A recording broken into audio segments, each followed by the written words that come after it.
Yeah. Okay. Hare Krishna.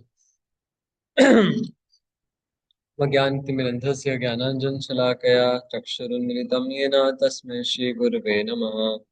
श्रीचैतन्यमनोभीष्टं स्थापितं येन भूतले स्वयं रूप कदा मह्यं ददाति स्वपदान्तिकम्। वन्देऽहं श्रीगुरोः श्रीयुतापदकमलं श्रीगुरुन् वैष्णवांश्च श्रीरूपं साग्रजातां सहगना रघुनाथान्वितं तं सजीवम् सादवेतं सावधूतं परिजनासहितं कृष्णचैतन्यदेवं श्रीराधा कृष्णपादान् सहगना ललिता श्रीविशाखान्वितंश्च नमा ॐ विष्णुपादाय कृष्णप्रेष्ठाय भूतले श्रीमते भक्तिवेदान्त स्वामिनिति नामिने नमस्ते सारस्वती देवे गौरवाणी प्रचारिणे निर्विशेषा शून्यवादी पाश्चात्यदेशतारिणे नमो महावदन्याय कृष्णप्रेमप्रदायते कृष्णाय कृष्णचैतन्य नामिने गौरतविषे नमः। हे कृष्णा करुणा सिंधु दीनबंधु जगतपते गोपेशा गोपिका कांत श्री कांत नमोस्तुते तप्त कांचन गौरांगी श्री वृंदावनेश्वरी वृषभानुसुते देवी प्रणमामि हरिप्रिये वाञ्छाकल्पतरुभ्यश्च कृपा सिन्धुभ्य एव च पतितानां पावनेभ्यो वैष्णवेभ्यो नमो नमः। जय श्री कृष्ण चैतन्य प्रभु नित्यानंद श्री अद्वैत गदाधर शिवासादि गौर भक्तवृंद हरे कृष्णा कृष्णा कृष्णा हरे हरे हरे राम राम राम हरे हरे। मेरा आवाज क्लियरली आ रहा है ना प्रभु? Yes, please. हाँ, okay Prabhu. Hare Krishna. So I am travelling, इसलिए थोड़ा पहले से रिकॉर्ड कर दे रहा हूँ मैं। Will continue with what we have discussed till now. Last time we have begun this chapter, and I think we have discussed till shloka number 6 or 7. So today we will see ahead.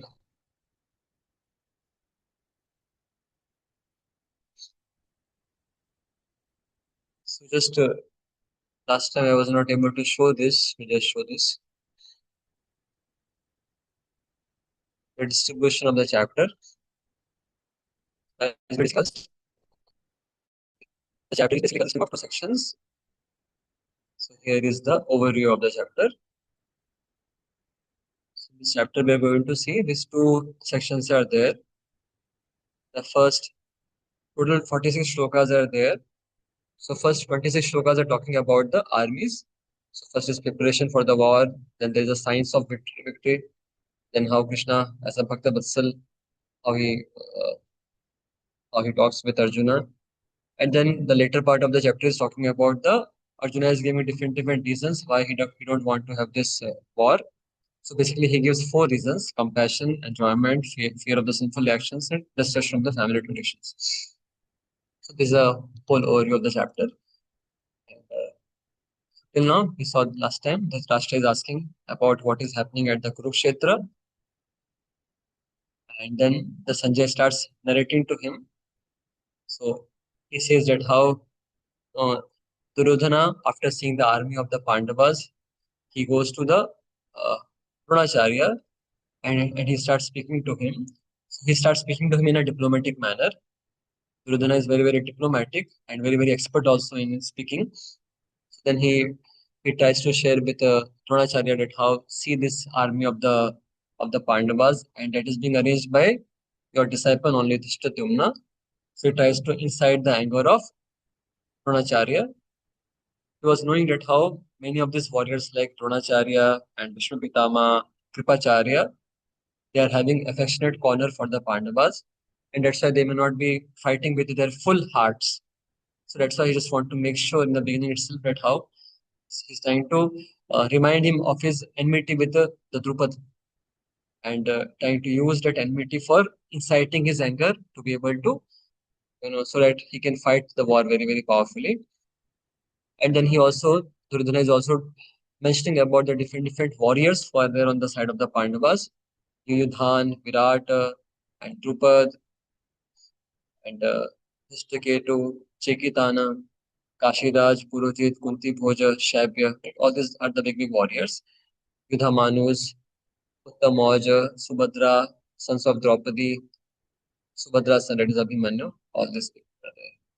So I think we discussed seven shloka also. So I think we'll just discuss seven once more again. So once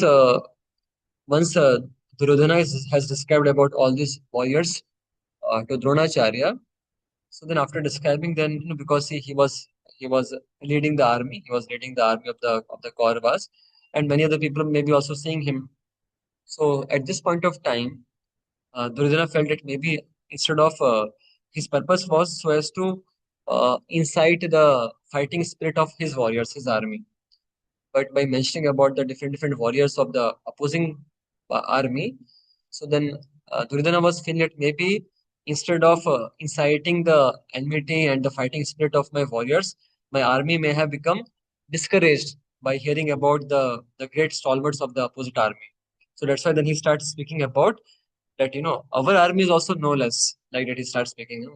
Asmakam tu vishishta ye tan nimodha dujuttama nayaka mam sainyasya sangyartham tan davimite.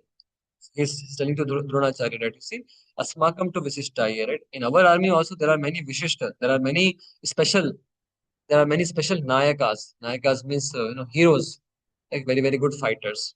And I'm going to speak to them. I'm going to speak to you about them. So it's also a political statement that he also wants to impress upon the Dronacharya that in case if he's not going to fight with his full power, still Duryodhana is having many other warriors who are going to fight, and Duryodhana can become victorious. That's a message, underlying message which you want to say.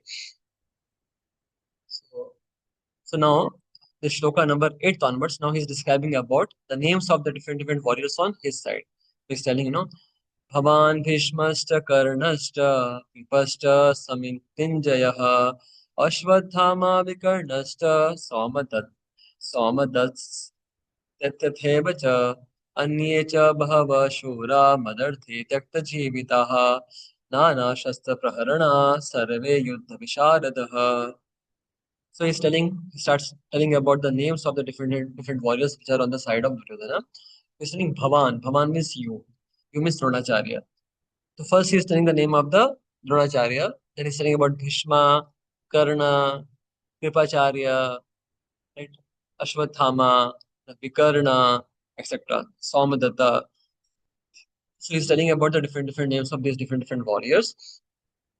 And one interesting thing here, even though on the battlefield the senior most person was Bhishma Pitama, and he was also the commander in chief.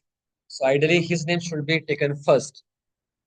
But then instead of telling his name, he's taking the name of the Dronacharya. Reason being no, because already Duryodhana has told Dronacharya that you're foolish because of your soft-heartedness. Now you only have taught Dhishtadyumna, who has now arranged this enemy's army already. So already he has given a bitter feeling to Dronacharya already. So again, if he says instead of again if he says the first name of Bhishma Pitama, then again Dronacharya may feel hurt.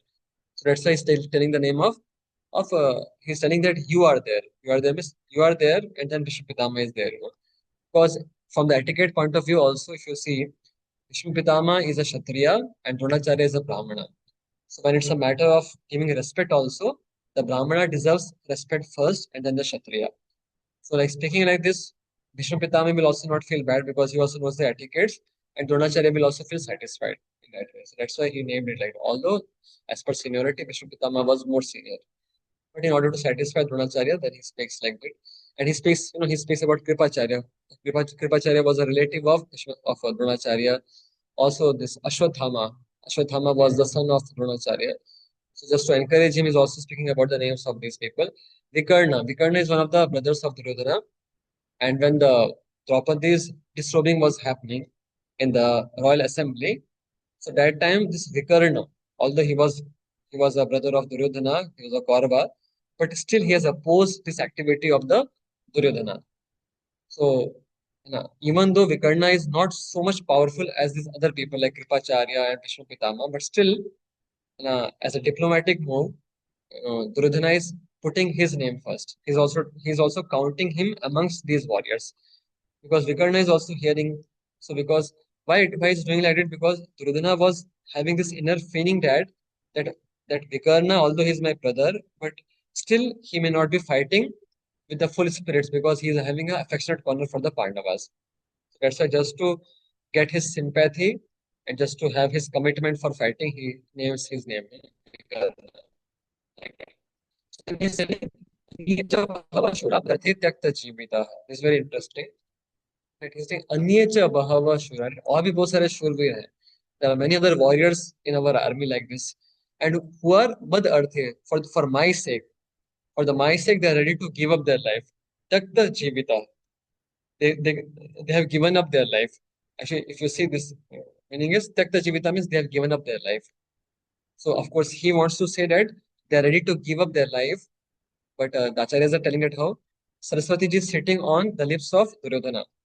So that's why he ended up speaking that they have given up their life. Because, anyways, in the war, it is understood that how they are anyways going to give up their life. Because being on the side of Duryodhana and Adharma, they're going to give up their life. So it's telling that how so there are many warriors who are ready to give up their life for my sake, and they know about they are very expert in different types of weapons, Nana Shastra Praharanaha, and very expert in fighting. Yudh Visharadaha, like that he's telling. See, the translation goes. पढ़ेंगे क्या आप पढ़ेंगे? See read the translation. Yes, Guruji. There are personalities like you, Bhishma, Karna, Kripa, Ashwathama, Vikarna, and the son of Somadatta called Bhurishrava, who are always victorious in battle. First he told about these warriors, and then he's telling about read this another translation 1.9. There are many other heroes who are prepared to lay down their lives for any sake.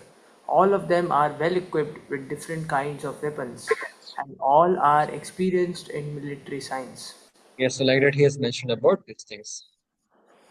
Prabhupada is also giving Prabhupada is giving some details about Ashwathama and Karna, etc.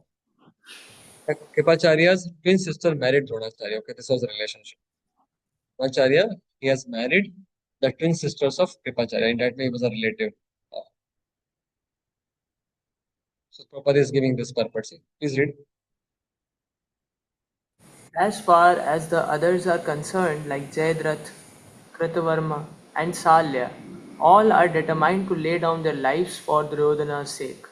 In other words, it is already concluded that all of them would die in the battle of Kurukshetra for joining the party of the sinful Duryodhana. Duryodhana was, of course, confident of his victory on account of the above mentioned combined strength of his friends. Yes. See, Miss, Saraswati is making him speak in a way that that is uh, that is multiple meanings. So the some statements are like multiple meanings. Sometimes Saraswati does that. So that's how So he's telling that they have already given up their life for me. That's a real meaning of that words. Although he wants to say that they're ready to give up their life for my sake. But Saraswati made her speak that they have already given up their life because that's going to be the consequence of the battle. So now next 10th shloka. अपर्याप्तं तदस्माकं बलं भीष्माभिरक्षितं पर्याप्तं त्वदम् एषे पर्याप्तं तव इदमेषे एतेषां बलं भीमाभिरक्षितम्. It's a very important verse. Again, Duryodhana is telling, अपर्याप्तं तद अस्माकं बलं भीष्मा अभिरक्षितं पर्याप्तं तव इदम एतेषां बलं भीमाभिरक्षितम्. Let's read please read the translation. Our strength is immeasurable and we are perfectly protected by grandfather Bhishma, whereas the strength of Pandavas, carefully protected by Bhima, is limited. तो Duryodhana is telling this, aparyaptam, right? Paryapt का मतलब होता है कि sufficient. And when we say aparyaptam means कि insufficient, right? Means not sufficient. That is one of the meanings. So what is telling that aparyaptam tad asmakam balam bhishma abhirakshitam. It aparyaptam means insufficient. So, so the Pandavas, their balam, their strength is what? That is limited. It is not sufficient. Why? Because who is there in their army? Aparyaptam tad asmakam balam bhishma abhirakshitam paryaptam tab idam etesham balam bhima abhirakshitam. Sorry. So, so see here, aparyaptam, the word aparyaptam is being, see this word, na? पर्याप्त का मतलब होता है कि sufficient. And when you say aparyaptam, so actually it can, here it means unlimited. Instead of not not sufficient, here it means unlimited. So it can have two meanings. No, say this word paryaptam, when you use a in front of it, so like in many of these words, like for example, like let us say, like valuable. This word is there, valuable. So valuable means something which is of value. Now, when you put in front of it, invaluable. Again, what does it does? It reinforces the meaning. It is very very valuable. If you want to say something, it is very very valuable, then you will say it is invaluable. Now, his contribution is invaluable. So when you add this adjective in front of valuable, then uh, it further intensify its meaning. You know, it, but in some cases, if you add this adjective, then it decreases. For example, like sufficient. Now you have this word sufficient or substantial. And when you put in front of it, insufficient means it is not sufficient. Basically it is less. And you say insubstantial, which means it is of not much substance, it is of not much value. So the same word is there in front of the valuable. It is using, it is giving the meaning that it is very very important. And in the other case, it is decreasing the value, like that is. So same way, this word is paryaptam. Paryaptam is what? Sufficient. So aparyaptam, one of the meanings of aparyaptam is it is insufficient, and the other meaning it is more than sufficient. It is unlimited, like immeasurable, unlimited. So both meanings are there. So now here, if you think about the mentality of Duryodhana, then what does he want to say? He wants to say that how our army is unlimited, immeasurable, whereas the Pandavas' army is limited. That's what he wants to say. So here, that's why the word is aparyaptam tad asmakam. Right? Asmakam is our. That balam. That our balam, our army is immeasurable, unlimited. Why? Because Bhishma abhirakshitam. Because our commander in chief is who? Bhishma Pitama. That's what he's telling, right? Because our army is being protected or led by Bhishma Pitama. That's why our army is immeasurable. Whereas Paryaptam like Paryaptam is sub. So here this Paryaptam will be like lesser, lesser than the sufficient, right? Now, so our army is immeasurable, whereas the army of the Pandavas, in which Bhima is there, in which Bhima is the protector, it is Paryaptam, which means it is limited. It is not sufficient. That's the meaning. So this is one of the ways of interpretation. So Duryodhana is telling that our army is immeasurable, very powerful, whereas the army of the Pandavas is limited. This is one of the meanings. Other meaning which Acharya tells is, so this meaning is being given by Baldev Vidyabhushan. Papa is mentioning about these things. There's another way to look towards this, because Saraswati is sitting on the tongue of Duryodhana. So in what is actuality is also Saraswati is spelling through his mouth. So see, another meaning could be aparyaptam tabasmakam balam bhishma abhirakshitam. So here aparyaptam can also mean that it is not sufficient. So because our army is led by Bhishma Pitama, it is not sufficient. Whereas paryaptam is sufficient. Whereas the army of the Pandavas, because it is led by Bhima, it is sufficient. So this is also another meaning. Okay. So we'll read the purport; it will become more clear. Very good. Please read the translation. Our strength is immeasurable, and we are perfectly protected by grandfather Bhishma. Whereas the strength of the Pandavas, carefully protected by Bhima, is limited. This is one meaning, right? Our strength is immeasurable and the Pandavas' strength is limited. Okay, so this is one of the meanings. Okay, so let's see what Papat has taken this purport. Ready? Here is an Herein, an estimation of comparative strength is made by Duryodhana. He thinks that the strength of his armed forces is immeasurable, being specifically protected by the most experienced general, grandfather Bhishma. On the other hand, the forces of the Pandavas are limited, being protected by a less experienced general Bhim, who is like a fig in the presence of Bhishma. Duryodhana was always envious of Bhima because he knew perfectly well that if he should die at all, he would only be killed by Bhim. But at the same time, he was confident of his victory on account of the presence of Bhishma, who was a far superior general.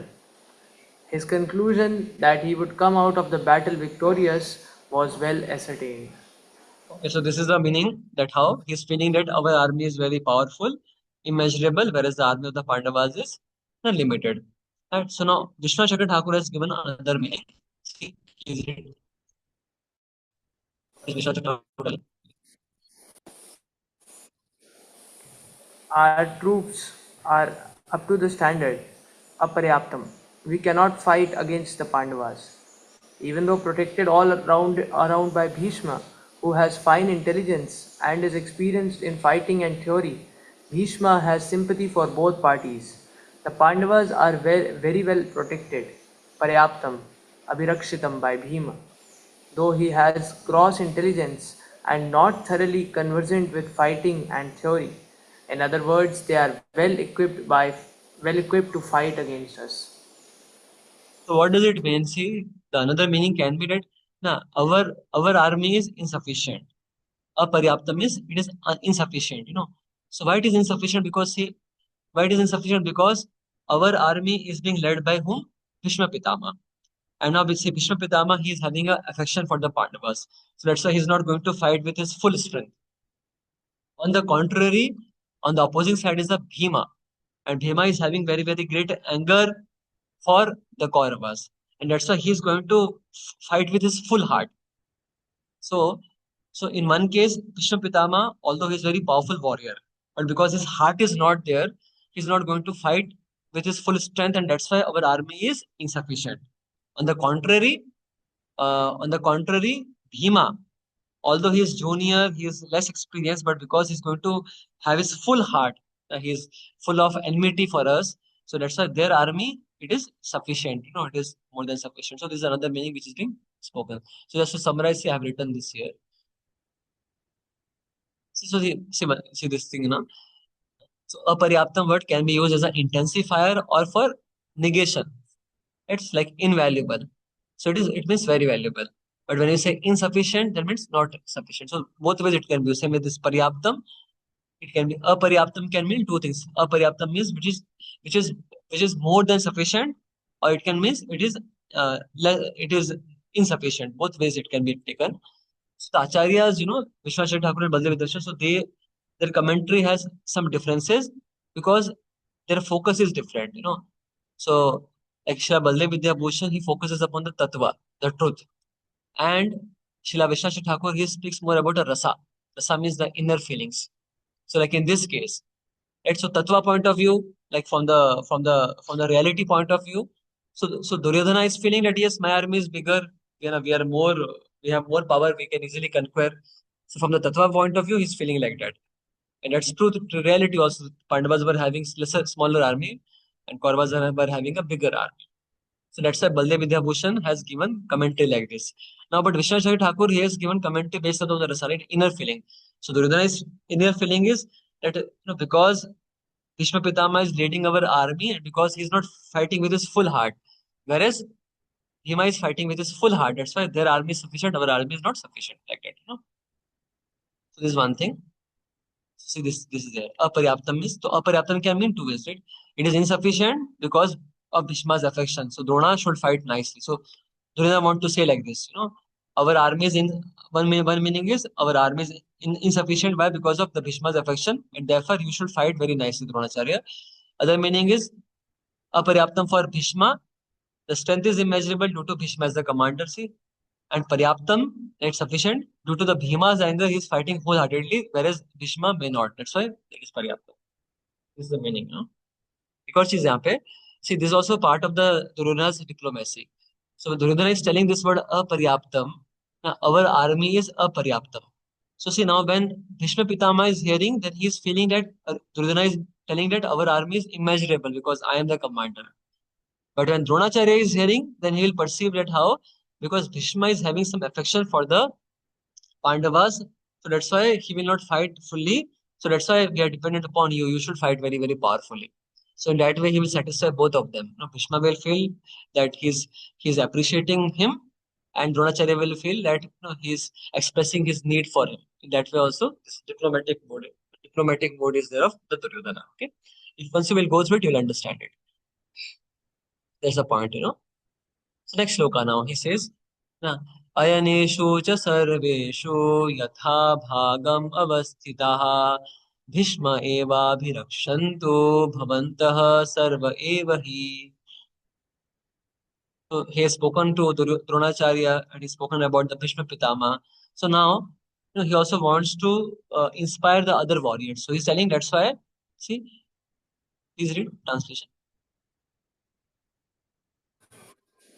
All of you must now give up full support to Grandfather Bhishma as you stand at your respective strategic points of entrance into the phalanx of the army.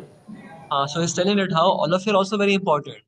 Although we are having Bhishma Pitama, but you are also very important because you have to also protect your own strategic positions so that Bhishma can fight very powerfully. See, Bhishma was the commander in chief, and see all these people they were meant to protect Bhishma Pitama, and they were so that's why he is now also encouraging them that all of you are also not less. You are also very important for me. You should also fight at your own strategic positions. See, Papa, this पढ़िए पढ़ पढ़ पढ़िए Papa पढ़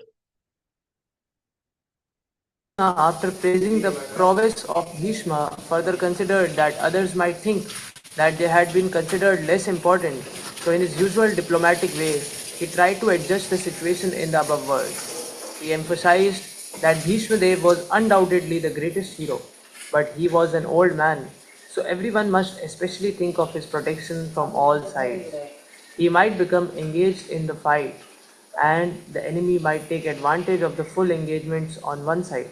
Therefore, it was important that other heroes not leave their strategic position and allow the enemy to break the phalanx. Duryodhana clearly felt that the victory of the Kurus depended on the presence of Bhishma Dev.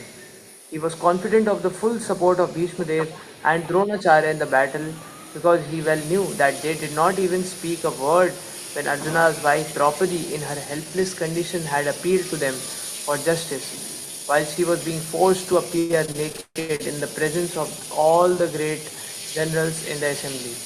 Although he knew that the two generals had some sort of affection for the Pandavas, he hoped that these generals would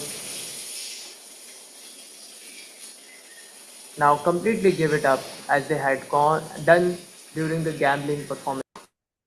Duryodhana was confident. Papa is mentioning that how during the disrobing of the Draupadi, so they didn't oppose. So that's why he was confident that how he will have full support of the Bhishma Pitama and Dronacharya like that. So, so here we find one lesson comes is that how Duryodhana we find is very expert in speaking politically. He knows what to speak, what will inspire Bhishma, what will inspire Dronacharya, what will incite the anger of the Dronacharya. So he's very expert. He is having very good skills, political skills, diplomatic skills, but his heart is not pure, and that's why it is not very much recommended. What is needed is that how one should be having a pure heart, even though one may not have much skills, but one should be able to have pure heart. That is better rather than one is having lot of skills, but if one is not having a pure heart, then it is going to just create a big damage for everyone like that. That's why we should not judge a person based upon his skills alone. We should always see what are the intentions, what is the motivation. So here Duryodhana is speaking in so many wonderful ways, very skillfully, but his intention is not pure. His heart is not pure. His heart is contaminated with the greed and the enmity and the envy. That's why it's not. It is not so useful. You'll find later on he will be defeated. His brothers will be defeated, and they will lose the war. So next shloka now. So after this, then what happens? You see, तस्य सञ्जनयन् हर्षं कुरु वृद्ध पितामहः सिंहनादं विनद्योच्चैः शङ्खं दद्मौ प्रतापवान्. So, just a minute. Karnasya. So there was a mention about, see, one important thing I just forgot to say. I think there was a mention about the Karna also, right? Here. In the shloka number 1.8 shloka, you'll find. So Duryodhana was telling it how in our army there's a Bhishma, there's a Karna, Kripacharya, Ashwathama, Vikarna, and son of all these people, right? So was one interesting thing. Karna was not fighting at this point of time. This is just the beginning of the war. So Karna has withdrawn from the war. But still, you see, Duryodhana has taken out his name. So why Karna refused? Because what happened is before the start of the war, Duryodhana told Bhishma Pitama that let us analyze the army of the Pandavas. And while analyzing, Bhishma was telling it how these are the warriors in their army, and who are the warriors in our army. And while Bhishma Pitama was referring to the warriors in their army, so when it came to the name of Karna, then he didn't much value. He didn't give much value to the Karna's name. तो कर्णा को बहुत ज्यादा उसने value नहीं दिया भीष्म पितामह ने. कर्णा became very offended कि अरे you always do like this. You don't understand my my prowess. You always underestimate me. Like that he became very very I and then Karna told that I alone can destroy the entire army of the Pandavas. I can kill all the Pandavas. I alone can do like this. So and Bhishma Pitama he told, "Arey, don't do big don't talk so big things. You have never been able to do any of these things like this. So then what happened is Karna became very much offended, because see, Bhishma Pitama was also not wrong. Prior to this, Karna was never able to defeat the Pandavas and Arjuna specifically. Rather, Arjuna has defeated the Karnas. Arjuna has proved about his prowess uh, 3-4 more times earlier. Earlier, you'll find. So, Bhishma Pitama was also not wrong. You'll find Pandavas, Arjuna, many times people think that, okay, Karna was also a very big warrior. If he would have been allowed, then he could have defeated Arjuna, but it was not like this. Arjuna was more powerful than Karna. There were many occasions you'll find where, where Arjuna has defeated Karna and all the Kauravas. Like, for example, one of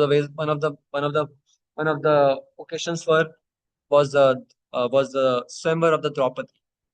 In the Swayamvar of the Draupadi also we find Arjuna was able to defeat all the Kshatriyas, even including the Karna. Same way later on when this Agyatwas was going on and Arjuna was in the form of a eunuch, Brihanalla. So then along with the Virat, the king of the Virat Raja, again he has defeated the entire Kaurava army like that. So like that there are many instances we find. So but still you will find so Karna has withdrawn. So what happened is when Bhishma told Karna like this, and then Karna became very much offended and he told that, you are just underestimating me, you don't know. And Bhishma told that, you always speak only, do something and then tell. Like that. Karna became very much offended and Karna thought that, okay, I will not fight now. As long as Bhishma is there as the commander in chief, I will not fight. Why? Because if I fight and we become victorious, I kill and we win the victory, the credit will go to the Bhishma Pitama only. Just like in the cricket also we find, na? Cricket में अगर कोई some team wins, so then what happens is the captain gets the credit. Same with the captain of the Kauravas army was Bhishma Pitama, and Bhishma Pitama was elderly also, na. So Karna told that either Bhishma Pitama, I will be the commander in chief, then only I will fight. Otherwise, I will not fight. I will not fight with Bhishma as the commander in the chief.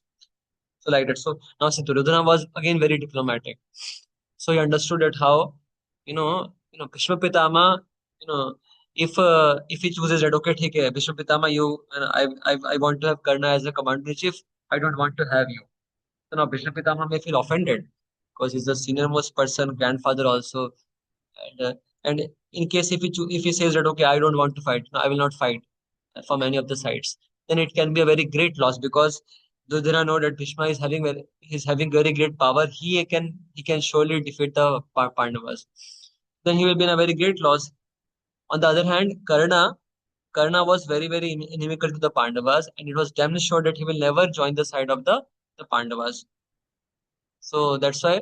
So Duryodhana was knowing that, okay, let me try with Bhishma Pitama, and in case if Bhishma Pitama dies or he goes away, then still Karna will anyways be always there with me.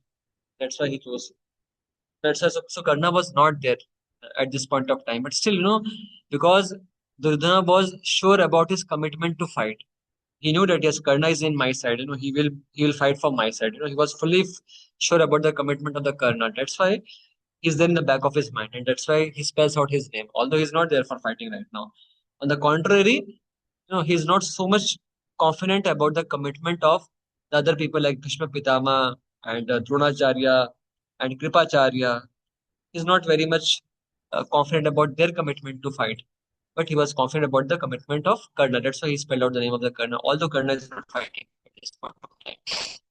Karna was a Karna was Karna became spoiled in the company of the Duryodhana. That was his problem.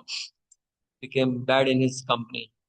And that's why later on we find out how Krishna told Arjuna to kill him that time, although it was immoral. His Ratha was sinking down, and Karna told that just wait, don't be like he told Arjuna that don't be don't don't don't use your weapons right now while my Rath is getting sink.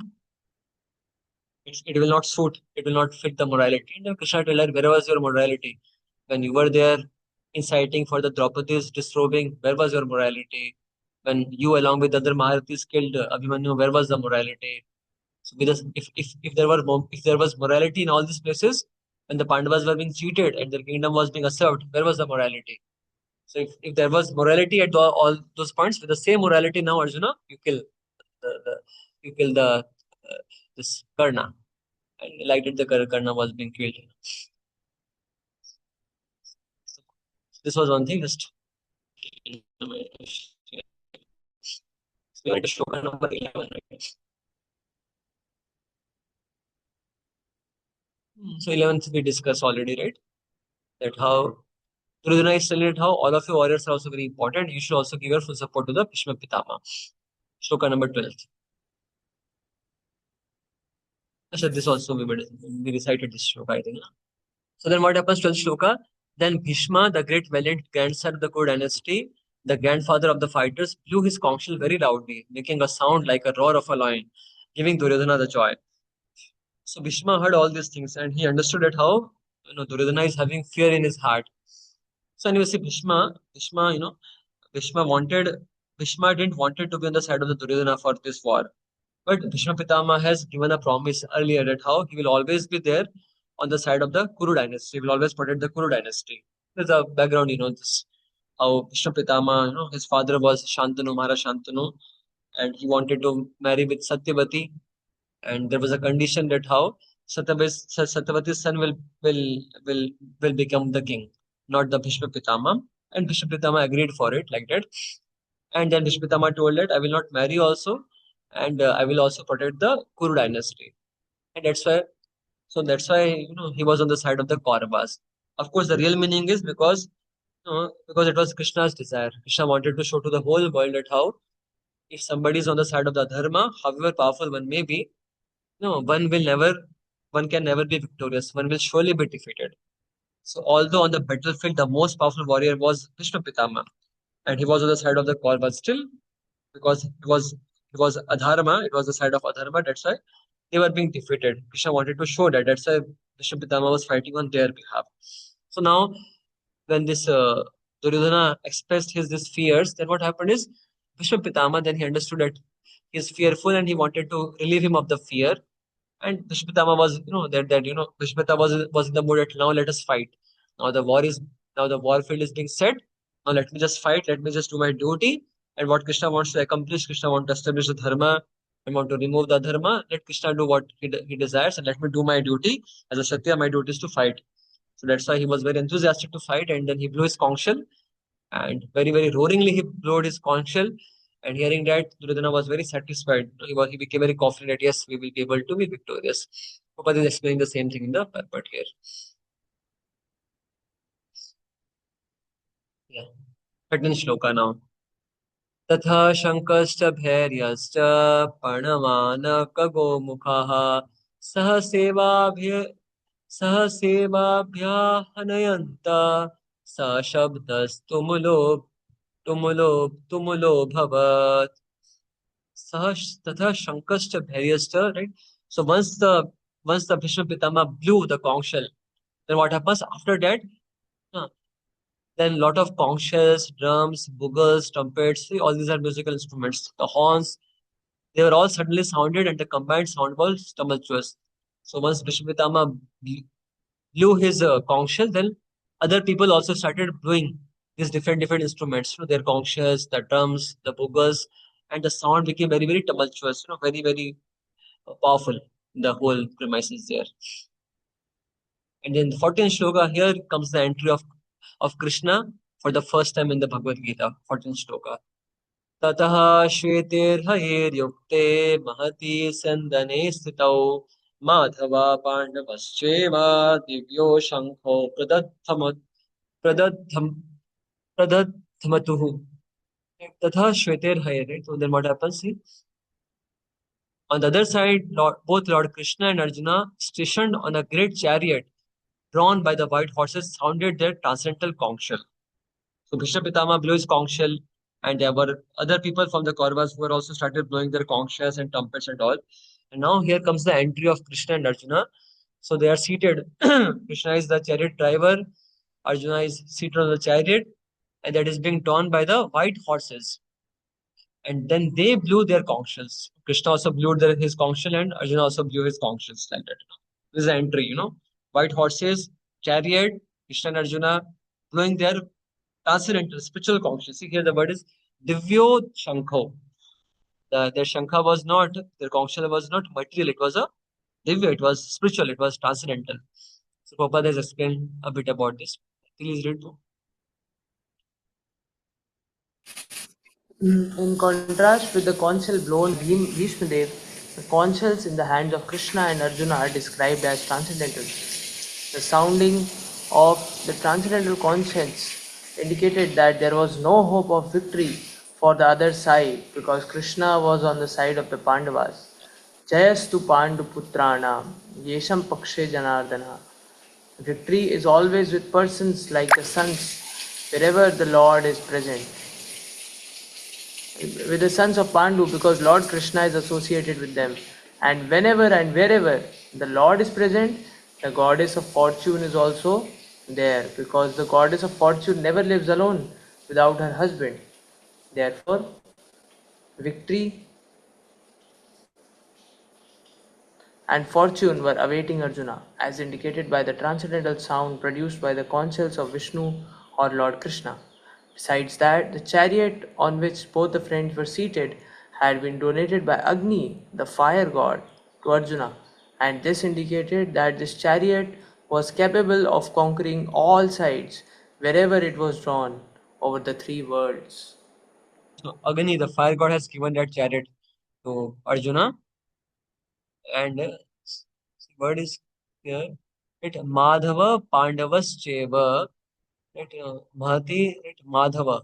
The word Madhava is being used for Krishna, which means Madhava means the goddess, the husband of the goddess of the fortune.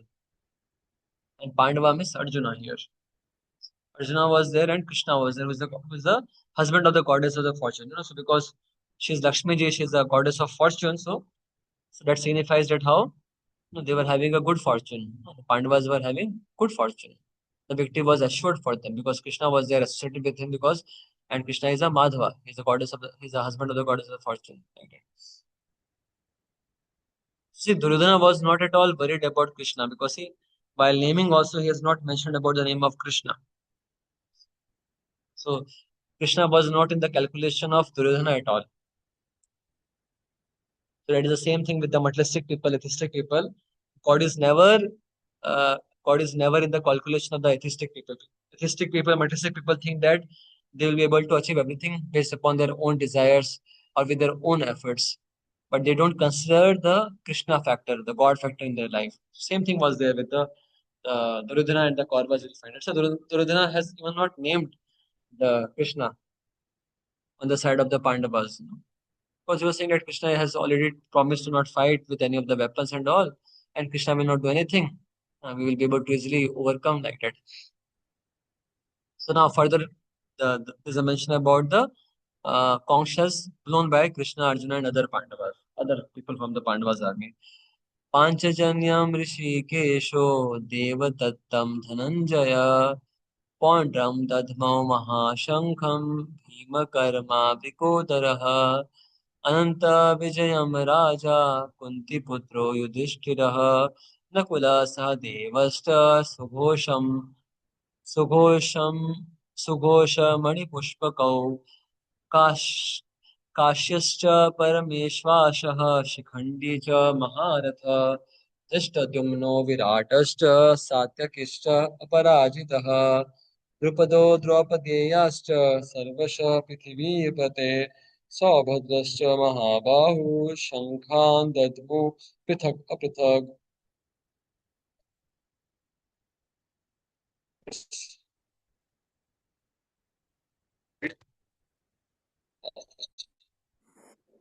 Lord Krishna blew his conch shell, Panchajanya, Panchajanya. Arjuna blew his, the Devdatta, and Bhima, the voracious eater and performer of Herculean tasks, blew his terrific conch shell called Pondra. Next, Yudhishthir. King Yudhishthir, the son of Kunti, blew his conch shell, the Ananta Vijaya, and Nakula and Sahadev blew the Sughosha and Manipushpaka. The great archer, the king of Kashi, the great fighter, Shikhandi, Drishtadyum, Virat, the unconquerable Satyaki, Drupada, the sons of Draupadi, and others. O king, such as the mighty armed son of Subhadra, all blew their respective conch shells. So here's a mention about the different conches of the different people, right? Krishna's conch shell is called as the Panchajanya. So this story comes now that Krishna wanted to bring back the sons of Sandipani Muni, and they were being son of the son Sandipani Muni was being taken by a demon who was residing within the conch shell within an ocean. So Krishna goes and kills that demon, and then he finds that son was not there. So then he goes to the Yamaloka and then brings back that son. So that conch shell in which that demon was residing, that was the Panchajanya. So then Krishna accepted that conch shell. That's why his conch shell is Panchajanya. So when Devadatta is there, Bhima is called here as the voracious eater. The word was Bhima Karma Vrikodara. Vrikodara, right? Very voracious eater. He eats like anything. At the same time, he's very powerful also. Same time, he's very powerful also. Yeah. Let's read the purport. Lord Krishna is referred to as Rishikesh in this verse because he is the owner of all senses. The living entities are part and parcel of him, and therefore the senses of the living entities are also part and parcel of his senses. The impersonalists cannot account for the senses of the living entities, and therefore they are always anxious to describe all living entities as senseless or impersonal. The Lord, situated in the hearts of all living entities, directs their senses, but He directs in terms of the surrender of the living entity.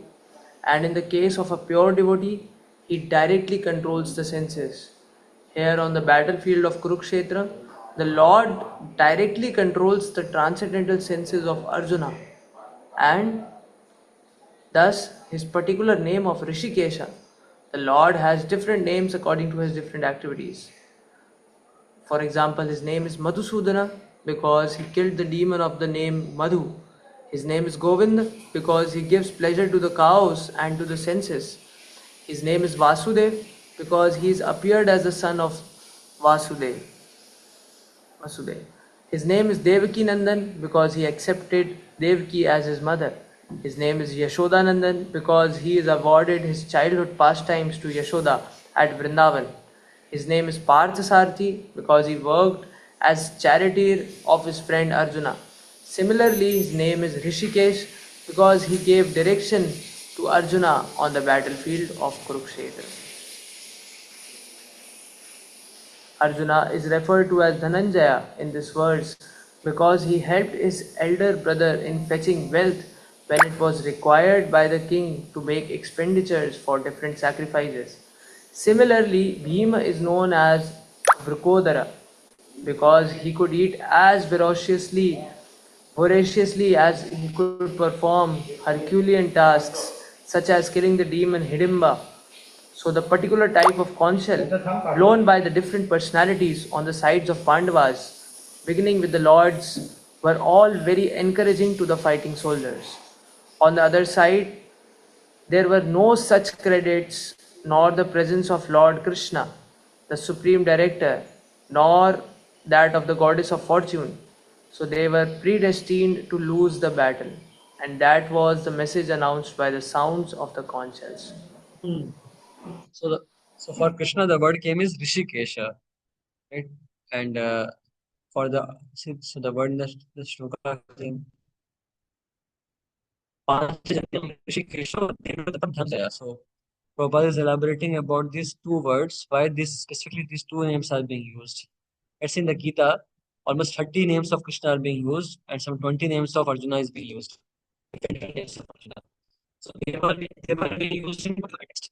So like here this Rishikesha, Prabhupada explains what Rishikesha. Rishikesha is what? One who is the master of the senses.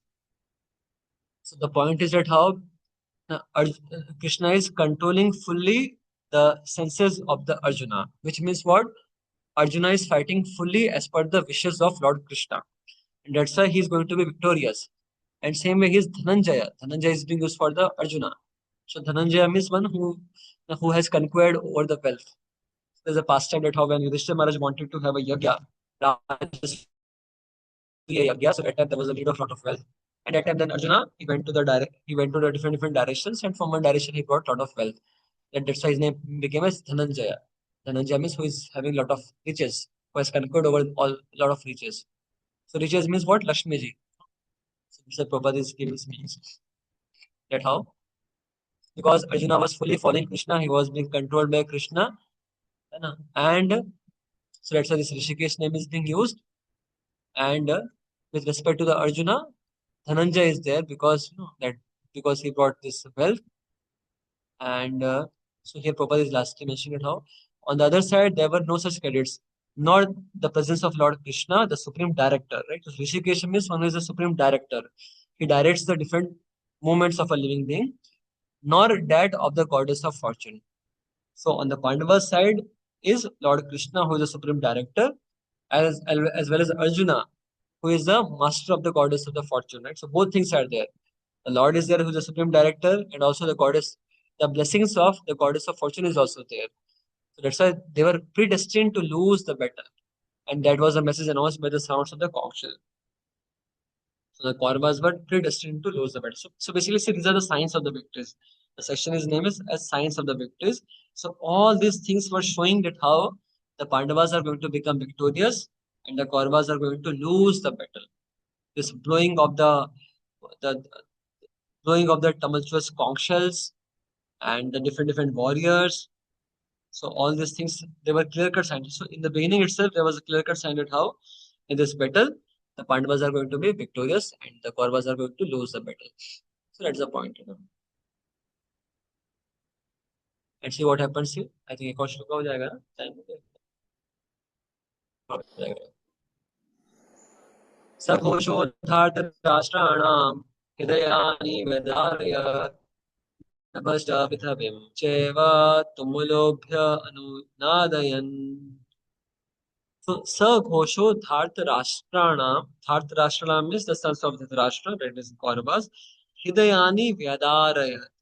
So when they heard about this tumultuous sounds uh, born out of the tumultuous sounds made by the Pandavas, so then what happened? Hidayani Vyadaraya. So then their hearts were being shattered.